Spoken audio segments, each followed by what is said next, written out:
What is going on, ladies and gentlemen? BizzyDad here, you there, and we are checking out the first run of spoilers for Force of Will's Legacy Lost. This is the new set in the Lapis Cluster coming out this December, and it always seems like we get a new set. It's like always just around the corner. We can't go more than a month without some form of new spoilers because there's always something new coming out, which is kind of exciting. And from what I've been reading, they're going to focus on dual stones, dual spells, dual attributes, and so I guess that could be kind of interesting. I always like to mix in more than one color when I can in my decks. More options makes it more fun. So let's see what we got. And before we get into it, as you know, with me, I do spoilers, but I also like the surprise of the box openings. So I will do the first run of the rulers and stuff like that, but then after a while I will just kind of drop off as to be a little bit surprised when the set comes out. So our first ruler is for Light and Wind. It's Glorious, Masked Crusader, human ruler with a judgment of 1 light, 1 green, and 1 of other. So you could see here, Glorious is a light and green dual attribute ruler. The Energize is still there, with just a little bit of a twist because Glorious has dual attribute. Your Energize coin or token or whatever will let you choose to produce either 1 light or 1 green at any time, which is cool. Don't get too excited. You can't produce both at the same time. You can only produce 1 with the Energize coin. And the ability says to discard a card with Inheritance and draw a card. You play this ability only during your turn and only once per turn. So it's a new symbol skill, a new ability coming out this set, Inheritance, that we'll get into shortly. But let's pay the judgment cost and flip Glorious over and becomes Faria, ruler of divine beasts, like the artwork here, a human divine beast J ruler, again, light and wind attribute, 1000 attack and defense. When this card enters your field, put the top card of your Magic Stone deck into your field. So I always like that perk. You usually can't judge and call a stone on the same turn, so you do have some rulers that when they flip over give you that stone to come out on the field. And I've noticed the pattern that it's usually with light. Farias did it, Milliam did it too, so always a good perk to get that stone, and especially live, it doesn't come in rested. Each turn, you may play your first Inheritance ability without paying its cost, but you still have to discard that card. And we're going to go into that in a little bit once we start seeing the Inheritance cards. Faria's God's Art, which is called Pricia's Spirit Wind, is 0. It's free. This card gains Barrier until the end of turn. Play God's Art only once per game. Barrier is protection from spells and abilities. Being that there's no attribute assigned here, it's barrier against all spells and abilities. But keep in mind, this would not cancel or protect you from Black Moonbeam. You can't chase to Black Moonbeam. So unless you were able to give Faria Imperishable somehow that turn before Black Moonbeam was played, you're not going to dodge it if it comes out. Other than that, it should protect her from everything else. So, and for free, not bad. So let's get into some support. Here's the Beast of Holy Light, a 1 light resonator, a beast, 300, with barrier against fire and dark. So as we saw, going back real quick, as we see on Faria's God's Art, it just says barrier until end of turn. So barrier against all spells and abilities. Beast of Holy Light will have that barrier, but only against fire and dark spells and abilities. And here's Inheritance. You pay light. Target J Resonator gains +3/+3 and barrier against dark and fire until the end of turn. You pay the light and discard this card to play this ability. So that's all part of the cost. And so what Inheritance is you have this card in your hand. You pay light and you discard it, and then you give a target J Resonator +3/+3 and barrier, in this case, against fire and dark until the end of the turn. So looking at this for the first time, I'm skeptical. I always take new abilities with grains of salt because I really need to see the cards and then see it played out sometimes.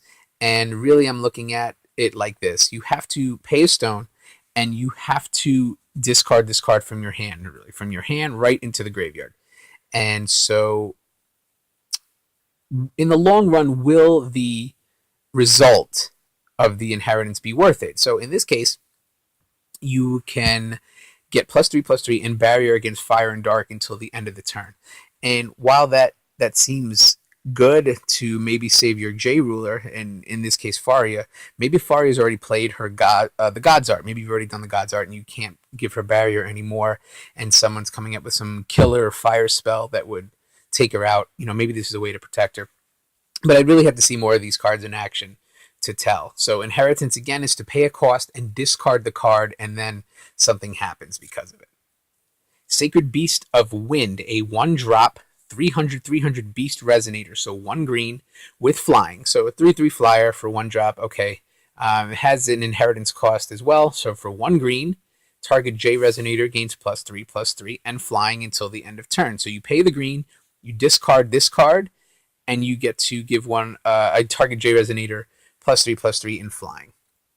So again, on the surface, I just don't know, because you're not wasting. You're spending a stone, and then you're discarding the card out of your hand to give somebody else +3/+3 in flying.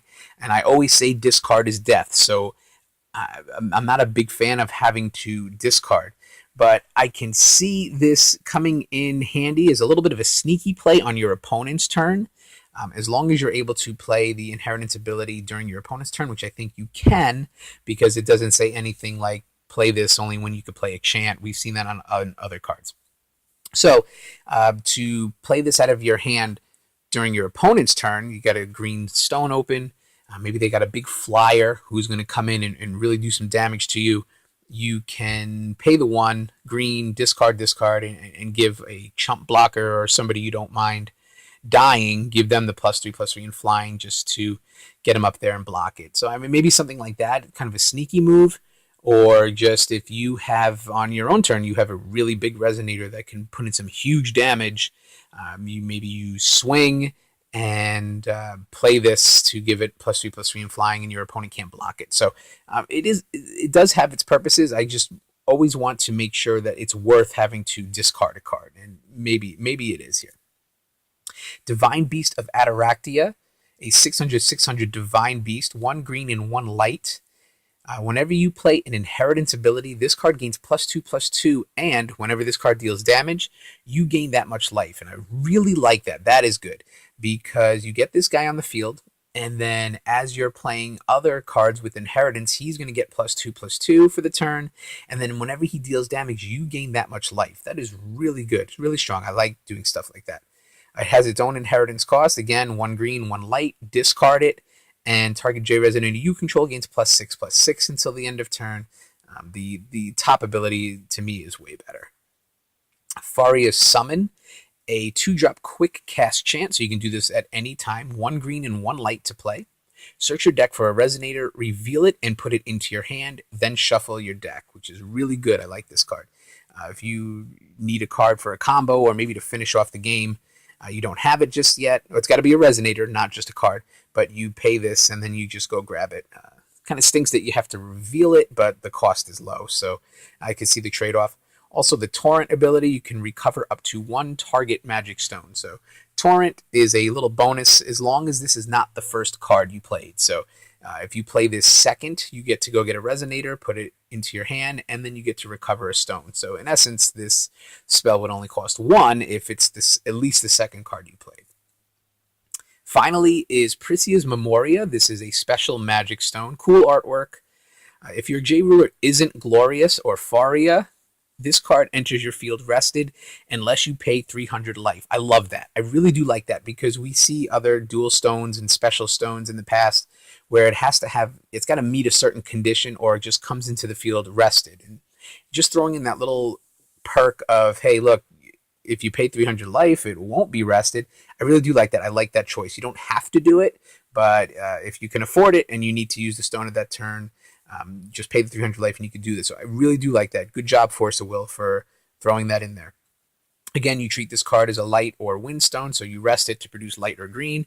You can also rest it, and as long as your J ruler is Faria, it gains +2/+2 until the end of turn. So a little throwback to those regalias like Levitine and Excalibur, where you can rest it and pump it up +2/+2 until the end of turn. So guys, that is it. It's a really quick round of spoilers. I throw out a few cards, I guess, to get everybody excited, and they're okay.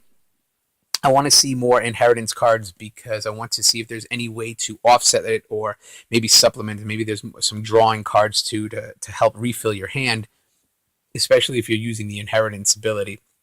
You're going to be losing cards out of your hand really quick. So again, just the jury's out. Reserve judgment until we see the rest. So let me know what you think with a comment below. Do you like it? Do you hate it? Like, share, subscribe. And we got more videos coming. I have more deck builds that need to be filmed and put together. So more stuff is coming. So as always, thanks for a few minutes, and I'll talk to you soon. Bye.